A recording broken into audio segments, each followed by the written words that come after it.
organizado por el Instituto del Futuro, esta vez sobre un tema que es realmente importantísimo en tiempos de pandemia, que es el tema de la libertad económica.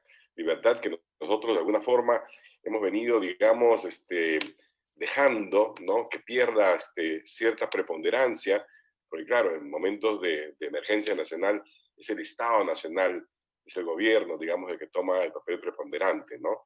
La pregunta que tenemos que hacernos es si este momento, digamos, tan particular, amenaza realmente con la esencia de la libertad económica en un país que por sexto año consecutivo va perdiendo lugares en el ranking de libertad económica que sigue, ¿no? O que elabora el de la Fundación Heritage en los Estados Unidos. Y para discutirlo, ¿no?, hoy día en este conversatorio del instituto, que como siempre es auspiciado por, o cuenta con el apoyo realmente de la Fundación Friedrich Naumann, no quiero darle el pase a José Muñoz para que nos dé su saludo. José.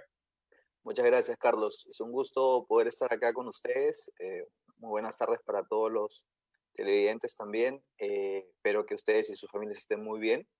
Estoy por encargo del director de la fundación, que es el señor Jörg Denner, y este es ya, entiendo, un poco más del 10º, o incluso venimos haciendo un poco más de 15 actividades con el Instituto del Futuro, y siempre creando un espacio de diálogo y de presentación de diferentes perspectivas sobre las diferentes temáticas que en las últimas semanas han sido súper importantes de discutir.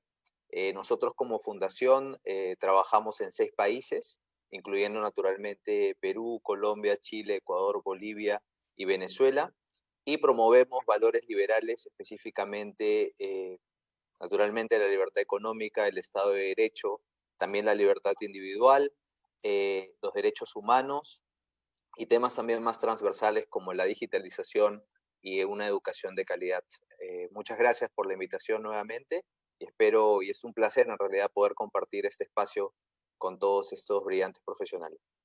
Gracias, José. Y hablando de brillantes profesionales, tenemos aquí a Cecilia Villegas, ¿no? Y a Cecilia yo, la verdad, le decía hace un ratito, la sigo, tal y como sigo también a Jaime Altaus, con quien vamos a conversar en un segundo, ¿no? Pero quería que Cecilia nos cuente, Cecilia, ¿por qué crees tú que te hemos invitado a ver a conversar sobre libertad económica? Bueno, me imagino por los distintos puntos de vista que comparto en redes constantemente, ¿no? Como bien decía José, uno de los principios que desde el liberalismo impulsamos es básicamente la libertad económica. Además de otras libertades, las libertades en general, pero siendo la principal la libertad económica, la que nos permite desarrollarnos como individuos en una sociedad. Genial, Cecilia es abogada de profesión, ¿verdad?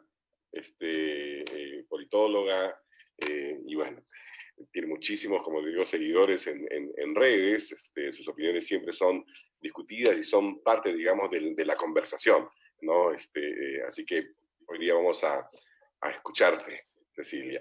Jaime Altao no necesita presentación, porque Jaime durante muchísimos años ha dominado la pantalla en la discusión política y siempre con una perspectiva muy particular, muy aguda, muy inteligente también, justamente de cuestionar el por qué el Estado o los diferentes participantes del mundo de la política no parecían casi siempre dejar o tomar por dado, ¿no?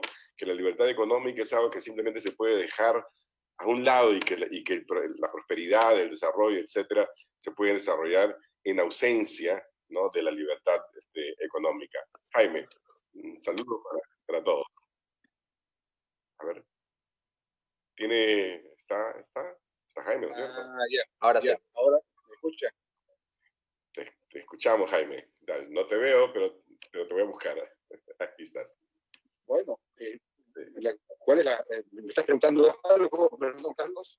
No sé. Sí, no, te estaba saludando. ¿No? ¿Qué tal? ¿Cómo estás, Carlos? Muchas gracias por la invitación y por participar en este evento que me parece interesantísimo. El tema de la libertad económica ahora es fundamental, ¿no? Porque hay toda una corriente en el Congreso que estamos viendo que es muy populista, que está afectando en diversos grados la libertad económica necesaria para salir de la crisis, porque ese es el gran problema. para salir de este pozo profundo en el que hemos caído, solo podemos salir con grados de libertad económica mayores que los que teníamos incluso antes de la pandemia. Necesitamos profundizar la libertad económica para recuperar la economía, para que los emprendimientos puedan tener alas y volar, ¿no? Y lamentablemente el proceso político marcha en el sentido contrario, digamos, ¿no? Claro, pero a ver, empecemos, digamos, desde el principio, ¿no es cierto? O sea, la razón por la cual nosotros dijimos hay que tocar ese tema es porque 6 años consecutivos el Perú pierde lugares en este ranking, ¿no?, de libertad económica. Y lo primero que yo quisiera saber es que me expliquen en qué consiste ese ranking, cómo se puede medir la libertad económica, cómo comparar Perú de Colombia, Perú con Colombia o China con Suecia, por ejemplo. No sé, José, tú que estás ahí más cercano. Con mucho gusto. Bueno, el índice de Heritage básicamente mide la libertad económica a partir de 4 variables, digamos, macro variables, que son el Estado de Derecho, el tamaño del gobierno, la eficiencia regulatoria y en qué medida los mercados están realmente abiertos. Si nosotros, como mencionas, Carlos, analizamos los últimos 6 años, en realidad no necesariamente ha habido una disminución gradual, sino más bien han habido, digamos, hemos vuelto a la situación desde hace 5 años. Estábamos también con una puntuación similar, si no me equivoco. Si uno analiza la situación del año pasado, en realidad los indicadores más económicos o más macroeconómicos como el tamaño del gobierno, que se refiere al gasto del gobierno y también al tema tributario y la salud fiscal, en realidad no ha habido mucha variación en respecto a la apertura de los mercados. También han habido algunas variaciones, pero mínimas, pero donde sí ha habido, digamos, la mayor disminución desde mi punto de vista es en el tema del Estado de Derecho. Y eso tiene que ver justamente con, por ejemplo, el sistema judicial, integridad del gobierno y derechos de propiedad, según el índice de Heritage, ¿no? Ahí creo que sería importante mencionar que nuestros puntos débiles comparativamente en los últimos años van en la línea del Estado de Derecho. Ya, yo entiendo todo eso. De hecho, cuando trabajé como presidente de ese plan, una de las cosas que hicimos, por ejemplo, fue hacer el seguimiento no a uno, sino a un total de 163 índices de toda naturaleza, ¿no?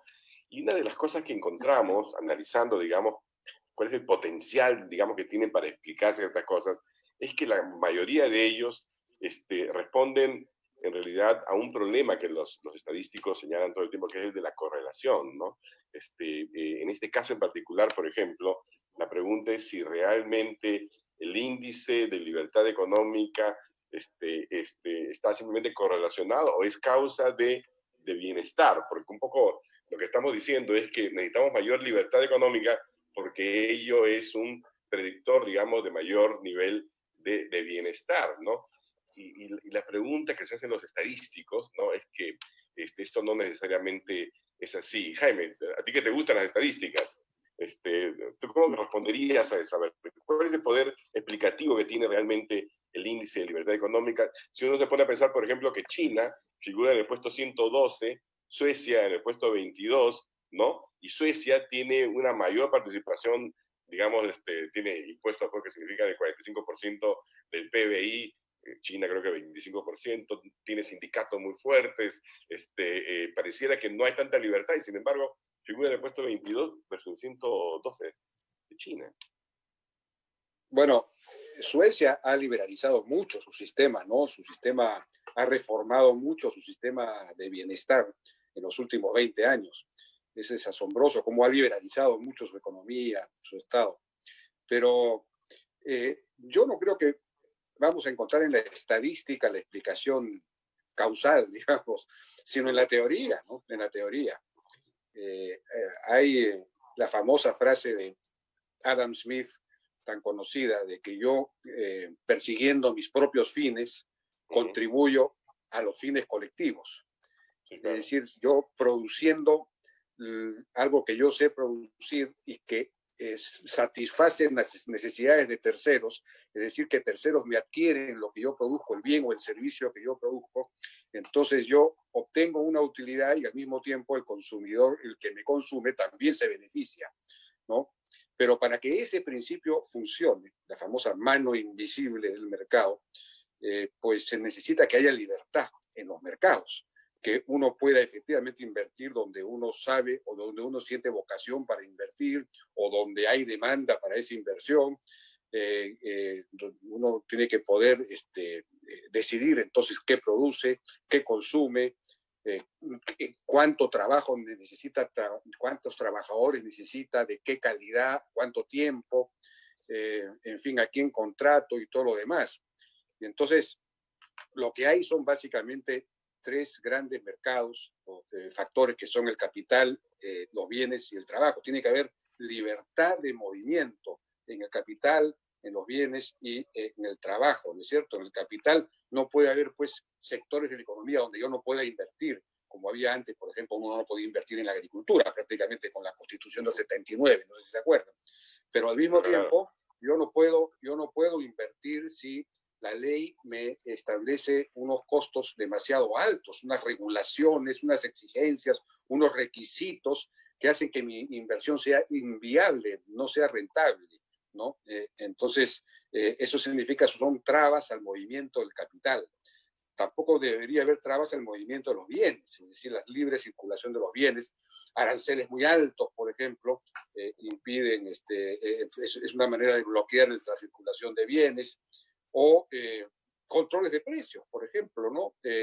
Digamos, el mundo de la circulación de los bienes está dominado o debería estar reglado por el sistema de precios.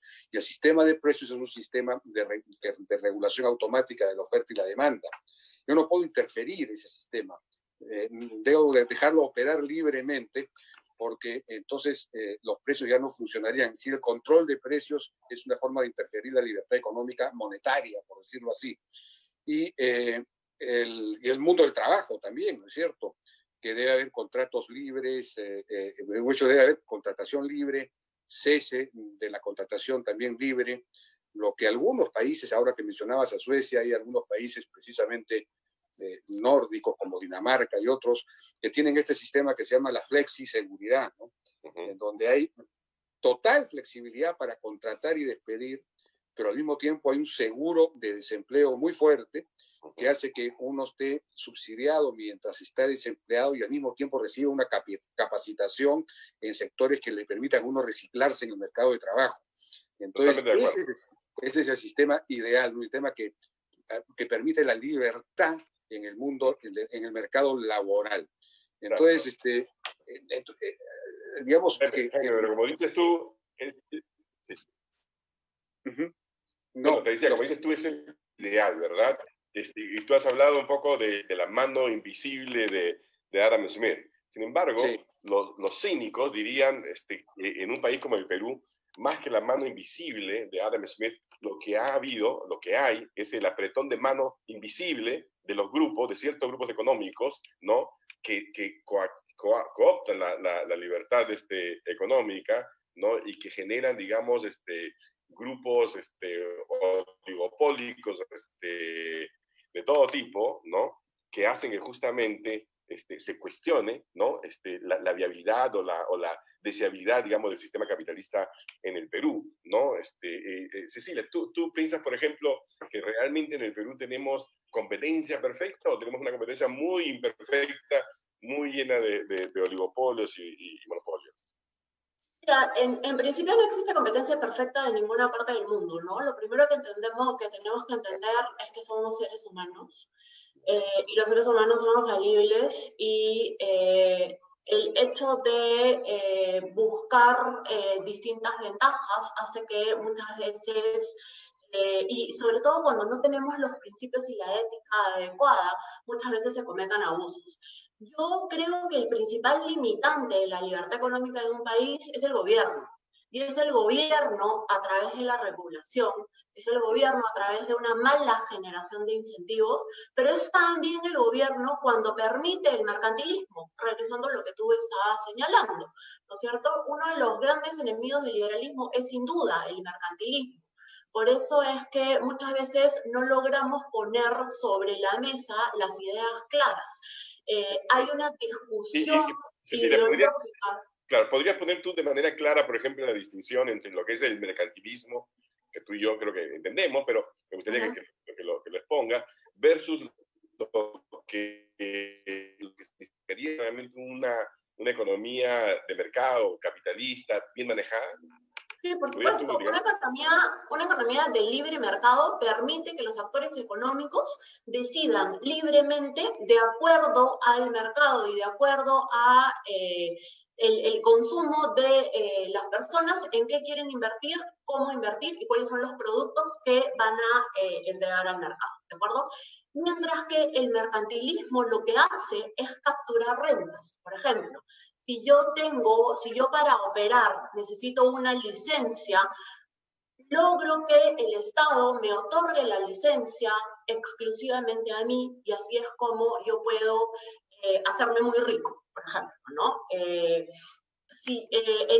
el mercantilismo puede ser a través de licencias, puede ser a través de corrupción. Cuando yo gano contratos determinados con el Estado, es mercantilismo también. Entonces, mira que siempre el que está al centro de limitar las libertades es el gobierno, es el Estado.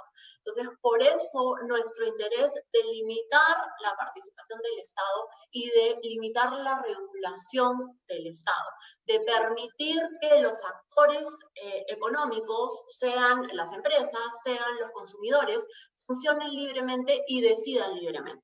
Pero siguiendo tu pregunta, sí considero que hay un oligopolio bastante importante en el Perú, es en el caso del sistema financiero. Tenemos un sistema financiero cuyo 85% está controlado por 4 bancos, ¿cierto? Y eso hace que la micro y pequeña empresa, que es sin duda el motor de una economía sana, de un país desarrollado, esté muy limitada en el acceso al crédito. Lo vemos hoy en día, por ejemplo, con el tema Reactiva, ¿cierto? Reactiva se ha ido básicamente a los 4 principales bancos y las cajas y las cooperativas, que son donde logra el financiamiento la micro y la pequeña empresa, han recibido un porcentaje muy pequeño, ¿no? Tenemos además el problema de que la regulación laboral encarece los costos de hacer empresa en el Perú. Y la realidad es que todas las empresas, incluso las más grandes y las más formales, tienen un grado de informalidad laboral. Esa es una realidad. Y la sentencia comenzando con el propio Estado, ¿no? Que el Estado de sus 1.400.000 personas tiene 600.000 creo que en CAS y tiene otras 400.000 en terceros, ¿no? A pesar de que tienen 10, 15 años trabajando con el Estado. Efectivamente, hay informalidad laboral en todas partes, ¿no? Tanto del sector público como del sector privado. Pero un poco siguiendo con la lógica, porque yo estoy tratando de llevarlos a un sitio, ¿verdad? Primero que quede claro, para nuestros oyentes, nuestros televidentes, ¿no?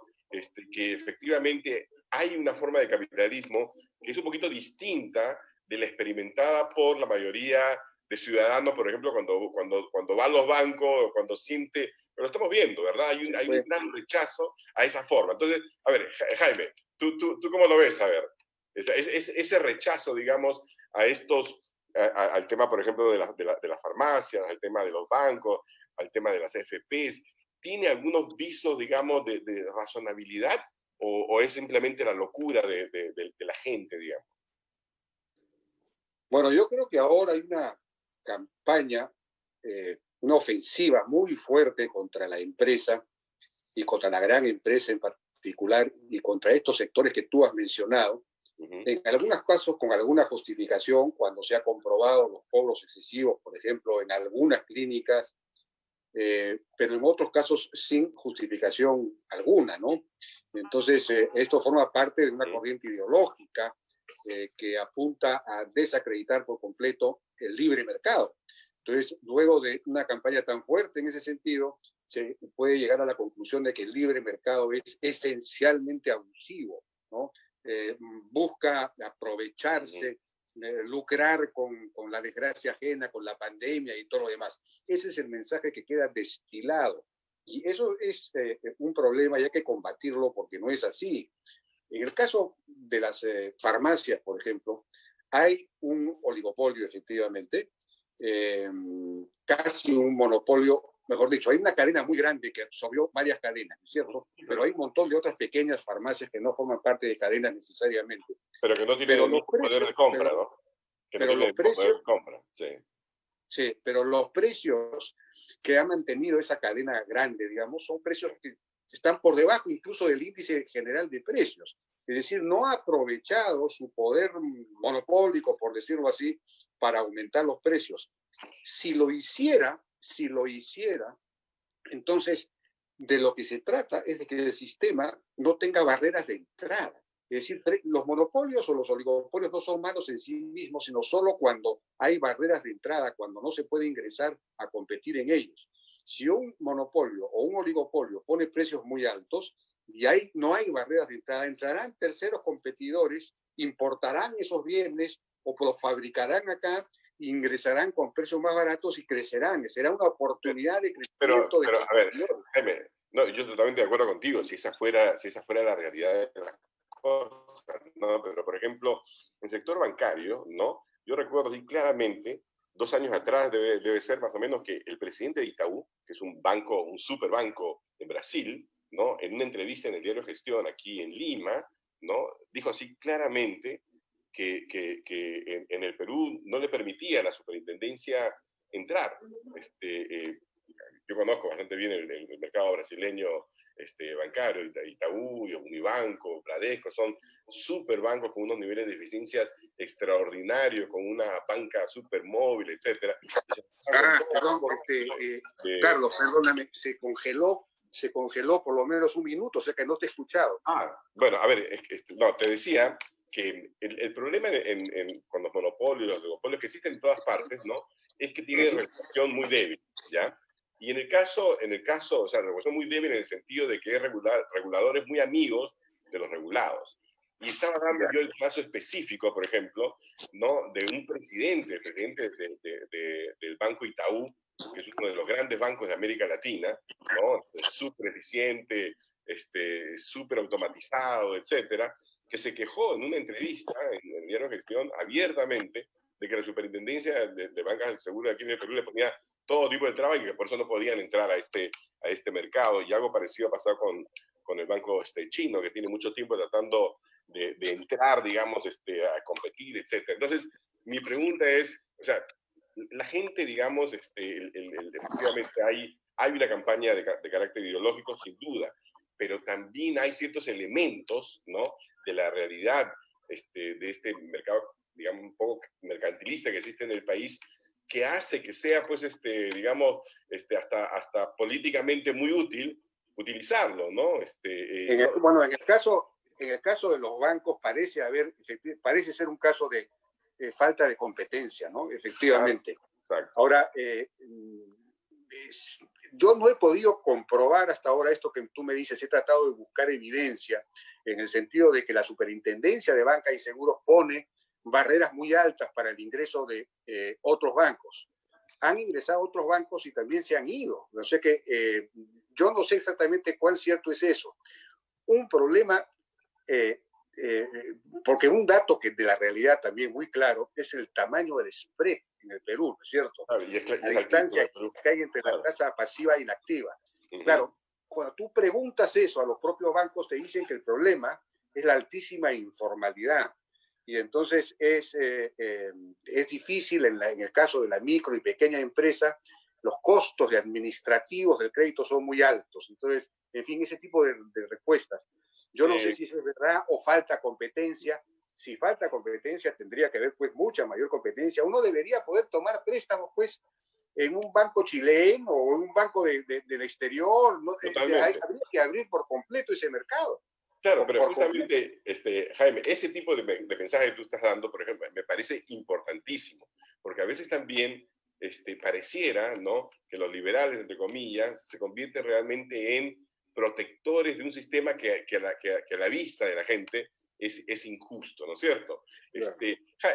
José, quería preguntarte a ti que hablaste sobre el tema del imperio de la ley, ¿no es cierto? Que tiene que ver eso con los derechos de propiedad, con el tema de corrupción. Yo estaba revisando el detalle del índice, por ejemplo, ¿no? Y me llamó la atención que en el caso específico, por ejemplo, de corrupción, hemos subido, o sea, hemos mejorado, ¿no? Yo decía, ¿cómo hemos mejorado si hemos tenido, digamos, que tenemos corrupción súper abierta, ¿no? Entonces me preguntaba en qué medida realmente quienes elaboran estos índices se dejan llevar por publicaciones periodísticas o por deseos, cuando el presidente dice voy a hacer esto, voy a hacer lo otro, ¿no? ¿En qué medida realmente se puede confiar, digamos, en ese tipo de medidas, digamos, o de mediciones? Sí, si uno ve la realidad y ve los indicadores, no parecen muy cercanos en realidad a lo que hemos venido presenciando en los últimos años, ¿no? Exacto. Pero yo quería hacer un comentario también sobre lo que mencionó Jaime y la percepción que se tiene del empresario en general. Creo que es bien importante resaltar ello porque hay que diferenciar también muy bien que la libertad económica no es la causa del mercantilismo. Es decir, que haya libertad económica no significa que por ende va a haber mercantilismo. Esas son cosas muy distintas. Claro. Es una falla del sistema de libre mercado, si se quiere, si se permite, como lo dijo María Cecilia, si se permite y se establecen reglas de juego, creo que ahí tiene que ver sobre todo las reglas de juego que se entienden como parte ya de la institucionalidad. Y eso, en realidad, si uno ve la forma en los últimos años, de dónde provienen los casos de corrupción, y ya yendo a tu pregunta más directamente, tienen que ver con vicios relacionados a adjudicación de proyectos de gran envergadura en el país. Entonces, en muchas partes de este proceso burocrático, este proceso que involucra también consorcios internacionales con mucha capacidad digamos, de poder licitar bajo diferentes circunstancias, es difícil realmente poder decir que el liberalismo es la causa de ello también. Simplemente son, digamos, se crean también lamentablemente ahí vicios que favorecen a ciertos consorcios y que también de alguna u otra forma, si estos vicios, y de nuevo vuelvo a lo que decía Cecilia, si está instalado dentro de las instituciones, que esas son las reglas del juego, las empresas también comienzan a jugar esas reglas para poder adjudicarse proyectos. Y entonces ahí hay dos, digamos, sistemas que son responsables o que son, digamos, están actuando de una manera poco ética, volviendo nuevamente también a lo que el liberalismo sí favorece, que es la ética del individuo. Genial. Ahora, Cecilia, tú hablaste, por ejemplo, del gobierno, ¿no? Y cuando uno lee, analiza digamos, los componentes del índice, pareciera haber un cierto sesgo, digamos, en cuanto a que menor Estado, menor gobierno, menor tamaño del Estado, digamos, mejor índice, ¿verdad? Y mi pregunta en el caso del Perú es, ¿tenemos un Estado grande realmente? Recolecta 14,5 o 15%, digamos, del PBI. Hay regiones del país donde uno no encuentra la presencia del Estado, pero ni de casualidad, ¿no? Yo recuerdo la película esta Retablo, que no sé si la vieron, pero ahí lo que me llamaba la atención era la ausencia de Estado, ¿no? Entonces, pregunta fundamental, ¿no? En el Perú, ¿tenemos mucho Estado? ¿Tenemos poco Estado? ¿Necesitamos un Estado más fuerte o qué? Tenemos demasiado Estado en cuanto al número de funcionarios públicos, pero tenemos poquísima presencia del Estado donde debe de estar. Y eso lo que hace es que los ciudadanos no reciban los servicios públicos esenciales, no exista principio de autoridad y no haya, como tú decías, en referencia a la película Retablo, yo lo vivo todos los días porque yo trabajo mucho en campo. donde tú necesitas Estado, no existe, no hay autoridad.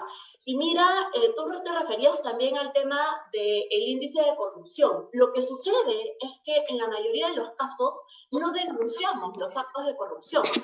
Hoy son públicos, ¿no es cierto? Lavallato, que fue una investigación que comenzó en Brasil, no comenzó en el Perú, pero que al referirse a empresas brasileñas con operaciones en el Perú, nos cayó de costado.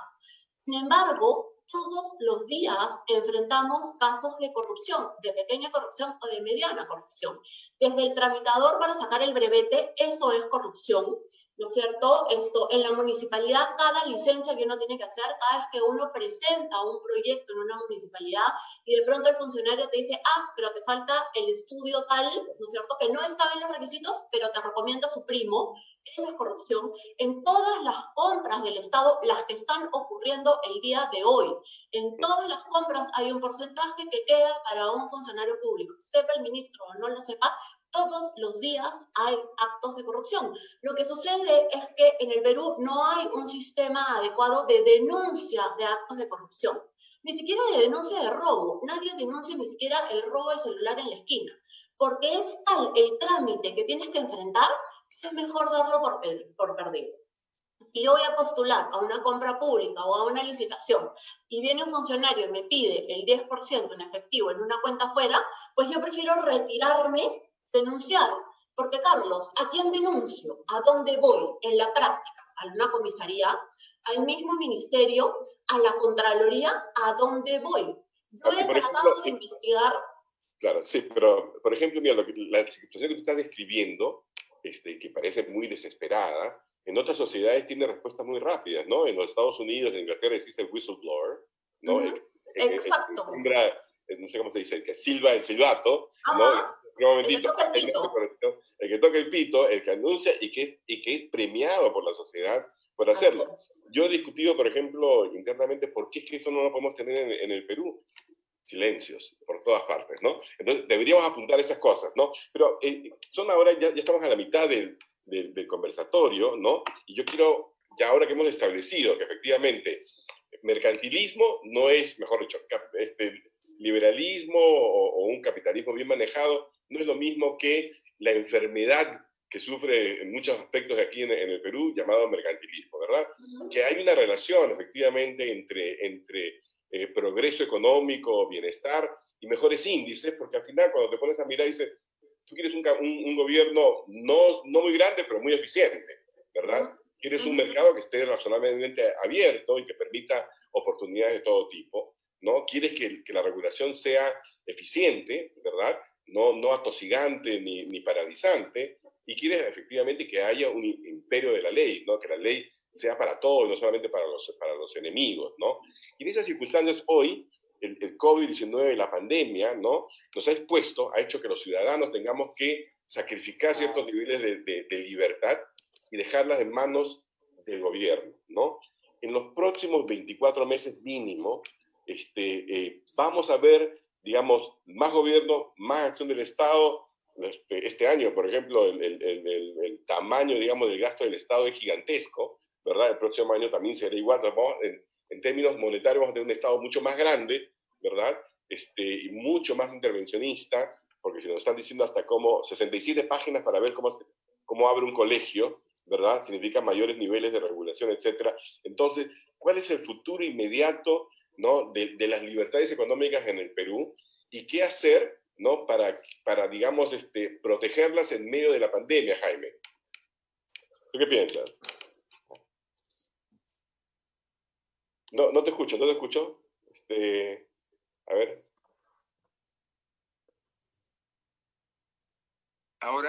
Ahora sí, perfecto. Que tuve que mudarme porque estoy con problemas de internet. Bueno, lo que te decía es que es un problema muy serio porque efectivamente para combatir la pandemia hubo que restringir libertades civiles y libertades económicas, no solamente económicas, civiles, nos han obligado a estar en nuestras casas, ¿no? Libertad de movimiento y todo lo demás. Pero, contrario sensu, para salir de esta situación, para reactivar la economía, para recuperar rápidamente los niveles que teníamos antes, necesitamos devolverle libertad económica al sistema. Una libertad económica, un grado de libertad económica, incluso yo diría superior o mayor que el que teníamos antes de la pandemia. En el caso del trabajo, por ejemplo, tú lo mencionaste, en el caso del mercado laboral, por ejemplo, ¿no? ¿Cómo hacer para contratar ahora a alguien que quiere estabilidad laboral, no sé? Así es imposible. El mercado laboral tiene que ser liberalizado, digamos, tienes que tener contratos libres, no tiene que haber mucha más flexibilidad, pero porque lo que ha ocurrido en realidad en el Perú nunca resolvió el problema, digamos, nosotros abrimos la economía en los años 90, establecimos un sistema de libre mercado, pero nunca abrimos realmente el sistema de reglas laborales.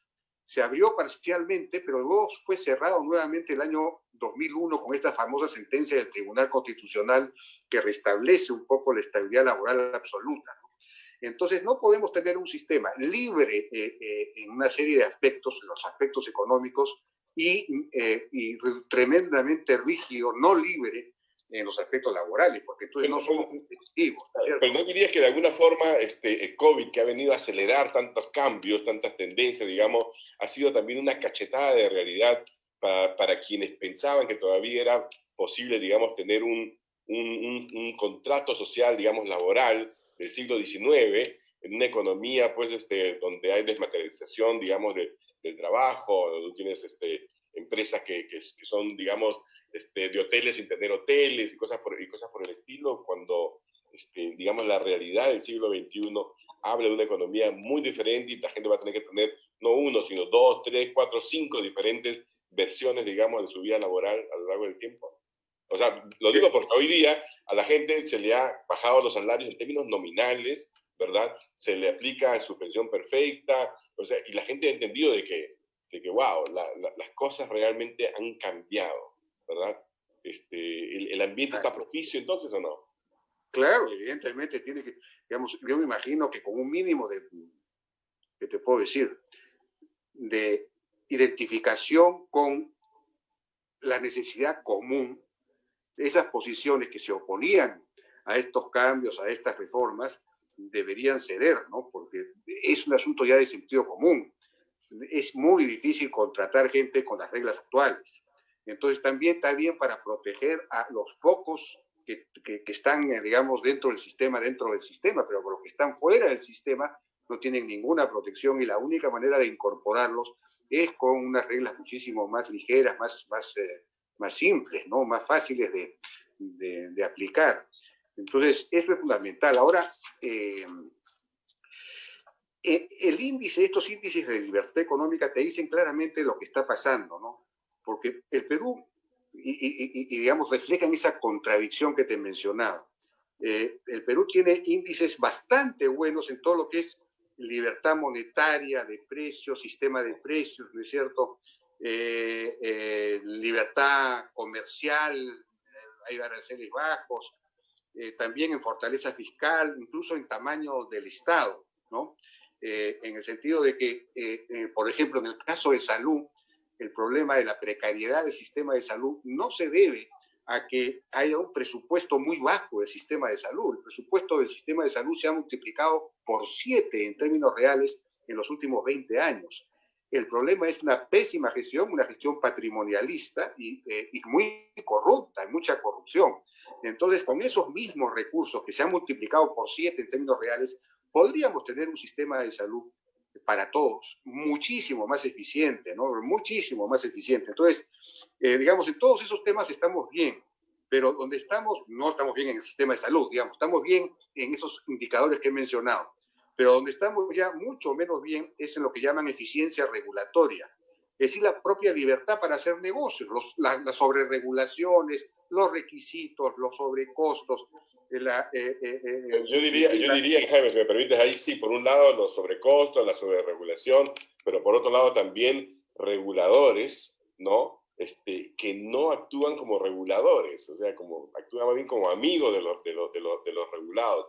Eso creo yo que desde el punto de vista, digamos, de mensaje, es lo que finalmente mina, ¿no? La posibilidad de que en el Perú haya un capitalismo popular, como alguna vez tú escribiste, ¿no? Que esa idea, digamos, haya sido socavada, ¿no? Y que, por ejemplo, alguien, un político, que sale y dice, bueno, si el banco te paga 2%, entonces no debería cobrarte más de 4% por un préstamo. O sea, ese nivel, digamos, de desconocimiento, ¿verdad? Pero que es tan efectista desde el punto de vista del mensaje político, ¿no? Entonces, políticamente, Cecilia, en tu experiencia, ¿cómo es que quienes piensan diferente, quienes piensan como Jaime o como José o como tú, ¿no? Yo estoy haciendo aquí de abogado del diablo, así que me permito, digamos, reservarme la opinión. ¿Cómo hacer para que esa visión, que suena tan lógica, tan de siglo XXI, digamos, tenga alguna chance, ¿no? De poder enfrentarse al populismo, digamos, facilista que yo acabo de describir? ¿Cómo hacer? Mira, Carlos, en realidad yo creo que tenemos que hacer mucha docencia. A mí lo que me ocurre, por ejemplo, cuando dicto en la universidad, y yo dicto en la maestría de la Universidad del Pacífico, es que incluso los alumnos de la Universidad del Pacífico, que debería ser la universidad más liberal del Perú, cuestionan el derecho al trabajo enfrentado a la libertad del empresario de despedir a quien no quiera tener en su empresa. Solo una salvedad, la mayoría de estudiantes de las maestrías en la Universidad del Pacífico no son graduados del pregrado. De acuerdo, no son graduados de la Universidad del Pacífico, pero cuando tú elijas ir a una universidad, deberías saber qué es lo que vas a dónde estás yendo, ¿no es cierto? Entonces, a mí me sorprende muchísimo y tengo horas de discusión con ellos porque la Constitución lo que reconoce es el derecho de todos los ciudadanos a trabajar, no a trabajar en una determinada empresa, ¿no es cierto? La empresa es propiedad de sus accionistas, es propiedad privada y por lo tanto los empresarios tienen que tener el derecho de contratar y de despedir. Y ahí lo que es importantísimo es el uso de datos. DADE publicó un estudio que medía el impacto de la sentencia del Tribunal Constitucional a la que se refirió Jaime en el 2001. Lo que hace es sostener que hay una protección adecuada frente al despido arbitrario. Es la reposición, ¿no es cierto? Encareciendo los costos laborales. ¿Cuál fue el impacto de esto? Que la posibilidad de tener un contrato a tiempo indefinido cayó en 80%. Hoy, 4 de cada 5 relaciones laborales en el mercado formal, ¿cierto? Estamos hablando del 27% de la población económicamente activa, son contratos temporales. Claro. Esto lo que te muestra es una mala regulación. Y nosotros lo que queremos es formalizar las microempresas, formalizar el empleo para que tengan seguridad. Lo que tenemos que hacer es reducir los costos laborales. Hoy en día, tener una persona en planilla implica un sobrecosto del 40%. Es por eso que lo que generas es el incentivo perverso para tener contratación informal. Quizás lo que necesitamos, voy a ser un poquito cínico, ¿no? Quizás lo que necesitaríamos hacer es exigir que quienes legislen sobre materia laboral hayan tenido la experiencia de haber contratado a alguien, ¿no? Porque solamente cuando lo haces es que te das cuenta de que, uy, esto no hay forma de asegurar, sobre todo en un mercado, mira, con lo que ha pasado, ¿no? ¿Cuántas empresas que por más que hayan querido, se encuentran de la noche a la mañana que desaparecieron? Porque, o sea, sencillamente el mundo cambió, ¿no? Y si tenías una agencia de viaje, pues ahora no hay viajes, y si te tienes no sé, algo presencial, ¿no? Un deporte, qué sé yo, tampoco lo hay. Bueno, entonces tenemos que ajustarnos a todo eso, ¿no? José, dime, desde la perspectiva de la Fundación Frederick Naumann, ¿no? Declaradamente liberal, ¿no? ¿Cuál es la lectura que ustedes hacen, ¿no? Del estado, digamos, de cosas en el Perú? ¿Realmente somos, en la mirada de la Fundación, un país, digamos, de grandes libertades, de pocas libertades económicas? ¿Cuál es el verdadero, digamos, kit de la cuestión, ¿no? ¿Cuál es el verdadero problema, digamos, que tenemos? Por ejemplo, enfocándolo en lo que se conversaba sobre el tamaño del Estado y también a partir de los números que Jaime presentó respecto a la mejora por ejemplo, del presupuesto de la cartera de salud en los últimos años, es importante también mencionar, y ya más en referencia también a la eficiencia al servicio finalmente que se brinda, es que por cada 2 administrativos hay un doctor. Entonces, nosotros estamos llenos de funcionarios públicos en muchas instituciones, pero hace falta, creo, en muchos casos, digamos, la cultura del servidor público. Y también esto tiene que ver mucho con el entendimiento de la realidad. Nosotros no somos una fundación que tenemos el expertise. Nosotros no podemos valorar y decir, el Perú es un país totalmente, moderadamente, pobremente liberal. No podemos determinar eso porque no somos los expertos en ese tema. Yeah. Sin embargo, lo que sí podemos hacer es trabajar con think tanks.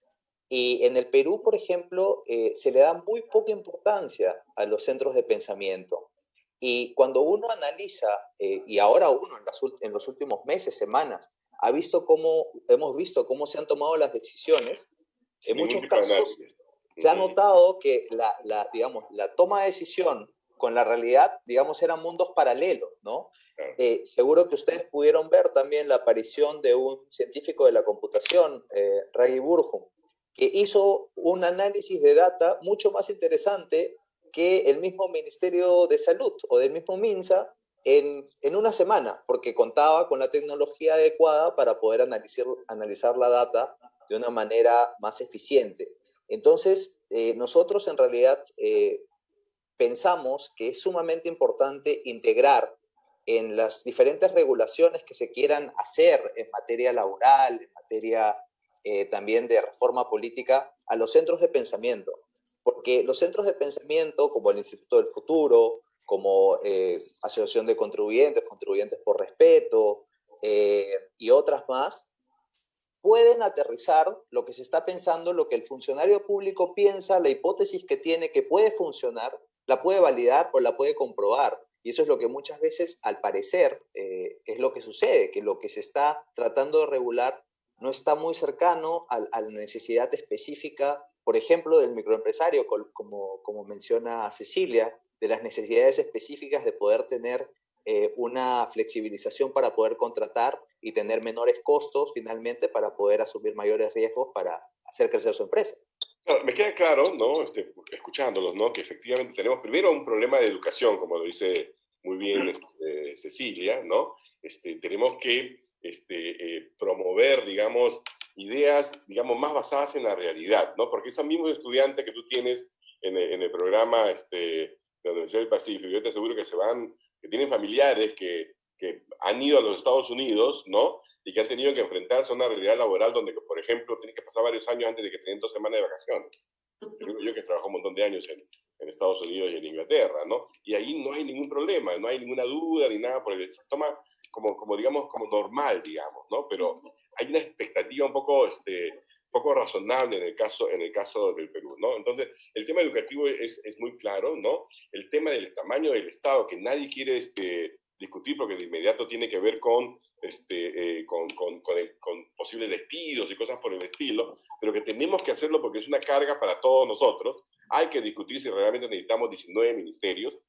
Hay que discutir si tiene sentido tener un ministerio de trabajo, cuando de repente lo que deberíamos tener es una agencia nacional de empleos que haga esa función de encontrar, digamos, que la demanda se encuentre con la oferta, etcétera, ¿no? Pero nada de esto es posible si es que no hay políticos, si es que no hay partidos, digamos, que puedan alcanzar el poder y puedan dirigir esto, ¿no? Y ahí viene el tema, digamos, del discurso político, de la narrativa política y de la personalidad misma de los políticos, ¿no?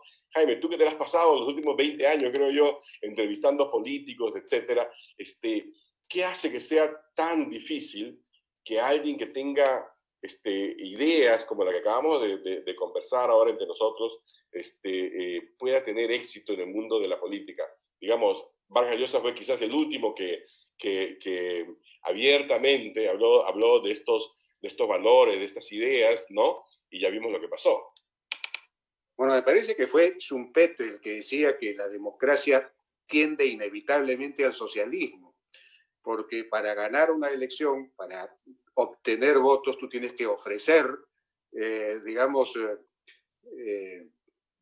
cosas que solamente puedes dar a través del Estado. Es decir, vas cargando cada vez más al Estado de compromisos que tiene que cumplir y llega un momento en que no los puede cumplir. Y parte de esos ofrecimientos tienen que ver con precisamente regulaciones que benefician a ciertos sectores, pero que perjudican a otros, a otros. Y entonces lo que hemos tenido en el Perú, por esa razón, digamos en los últimos 10 años, es un incremento paulatino de la regulación, de la sobreregulación. Comenzamos con una economía relativamente libre en los 90, pero se ha ido sobrecargando, ¿no? Alguien ponía la imagen del árbol de Navidad que le vas poniendo cada vez más bolas, en un momento que se cae, ¿no? Y eso es lo que ha venido, lo que hemos tenido, sobre todo los últimos 10, 12 años, es una suerte de intervencionismo de baja intensidad, acumulativo, que ha terminado por esclerotizar la economía por completo. Es decir, ya es cada vez más difícil invertir, o si has logrado invertir, crecer. Para un pequeño empresario, convertirse en mediano empresario es prácticamente un salto mortal. Entonces, es necesario despejar, desregular, simplificar. Y el gobierno de Kuczynski comenzó haciéndolo, creó un programa de simplificación administrativa en la PCM que hacía análisis de calidad regulatoria y pasó todos los sectores del Ejecutivo por ese análisis y redujeron el número de trámites en un 30%. Pero a veces los trámites más difíciles, más duros, no los eliminaron, sino eliminaron los más fáciles de eliminar. Pero eso por lo menos se hizo algo. Se supone que ahora todas, pero lo que falta es comenzar con un análisis de calidad regulatoria, un análisis de calidad de lo que llaman RIA los gringos, ¿no?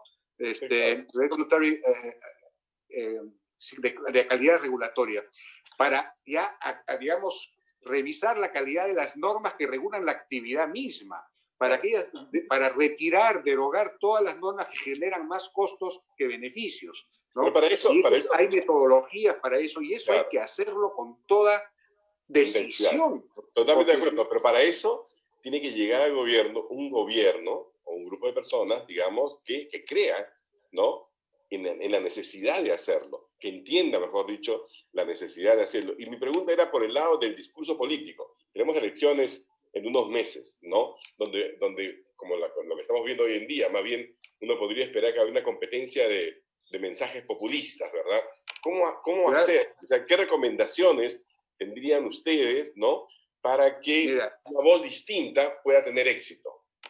Ahí el problema es que mientras, lo estamos viendo ahora en el Congreso, mientras más participantes, más competencia populista. 9 bancadas en el Congreso y dentro de cada bancada hay divisiones, entonces la competencia es muy grande. Si vamos a tener por lo menos 24 partidos, porque podrían haber nuevos partidos que se van a inscribir, podrían haber 30 competidores. Además, si no eliminas el voto preferencial, vas a tener competencia interna dentro de las propias listas de cada partido.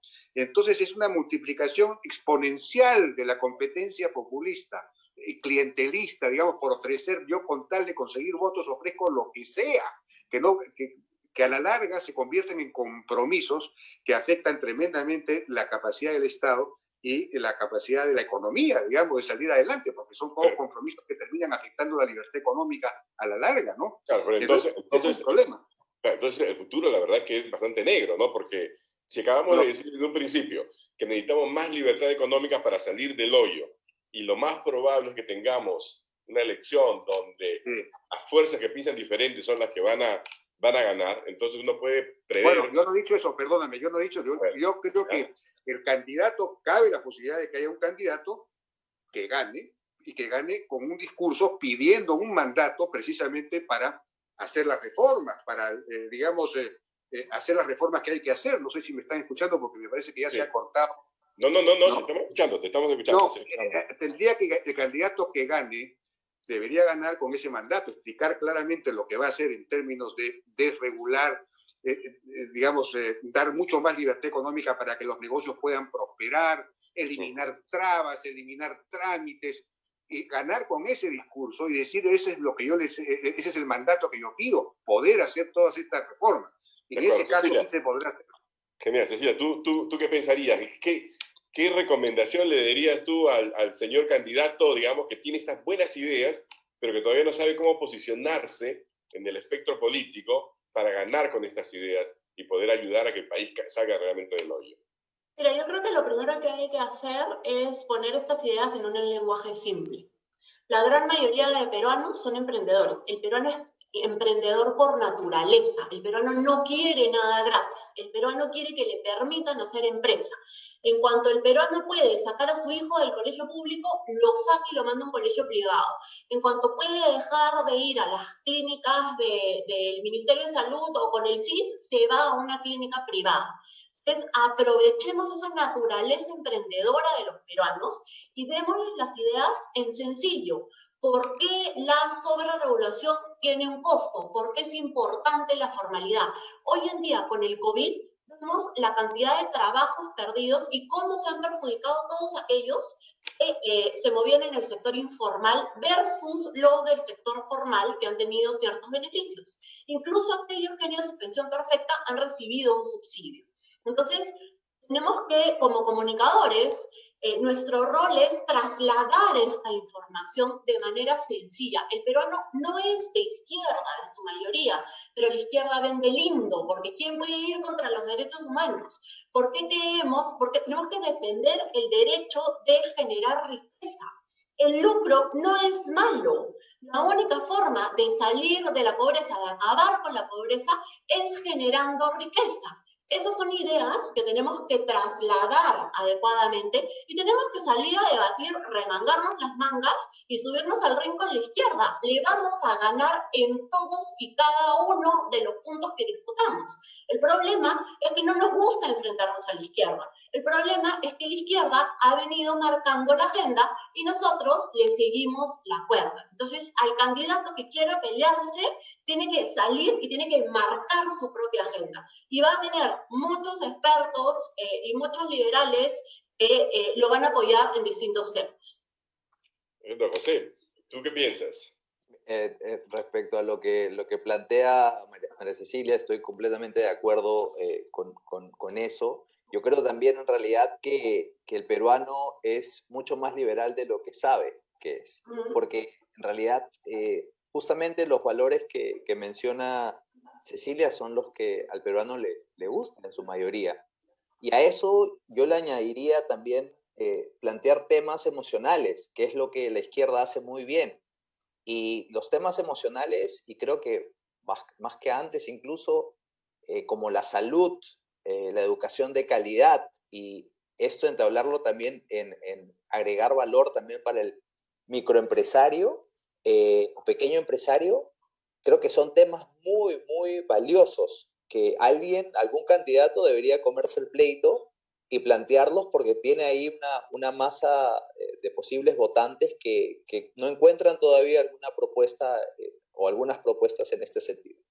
No, pero queda claro que tenemos que cambiar el lenguaje, ¿no? O sea, quizás en el fondo estamos bien, digamos, pero el lenguaje con el que se transmite es el equivocado, porque permite justamente la manipulación, ¿verdad?, de las ideas y finalmente confundir a los votantes, ¿verdad?, quienes votan pensando que van a lograr A cuando lo único que le están ofreciendo es Z, ¿verdad? O sea, pensando que van a tener bienestar cuando el populismo económico lo único que hace es causar pobreza, generalizar la pobreza, digamos, ¿no? Miren, la verdad que ha sido una conversación, sinceramente, creo que bastante dinámica, muy enriquecedora. Muchísimas gracias por participar en este conversatorio, ¿no? Y así, muy brevemente, palabras finales para cada uno.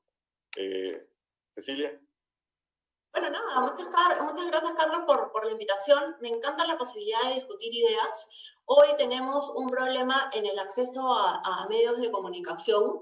Cada vez tenemos menor posibilidad de discutir ideas liberales en los medios, en la televisión, en los periódicos. cada vez hay menos espacio para los liberales. Y simplemente quiero cerrar con un tema. El capitalismo funciona en la medida que haya libertad económica. En el Perú, como sostiene Hernando de Soto, el capitalismo es un club privado y por eso es que nuestra informalidad es tan grande. Tenemos que abrir ese club privado para permitir que todos los peruanos puedan desarrollarse libremente. Yo digo que tenemos un capitalismo boutique. Lo que necesitamos hacer es un capitalismo realmente así minorista, ¿no? Jaime. Bueno, pero eso se debe precisamente al costo de la formalidad. Tenemos una formalidad excluyente. Exacto. Entonces tenemos que reventar la formalidad, tenemos que hacerla mucho más incluyente. Claro, ese es un mensaje que es difícil de transmitir, pero hay que ponerlo, trasladarlo, traducirlo en palabras sencillas, como decía Cecilia, para que sea de acceso universal, para que la gente quiera participar e incluir, quiera incorporarse a la economía de mercado, de la que participa de manera espontánea y natural, ¿no es cierto? Ya bueno, eso sería, pues, en fin, el mensaje final. Muchísimas gracias. Muchas gracias, Carlos, por la invitación. Un placer, muchísimas gracias. José. No, yo quiero terminar subrayando lo que mencioné también en la conversación, la importancia de los centros de pensamiento. Yo creo que se tiene que apostar más por los centros de pensamiento.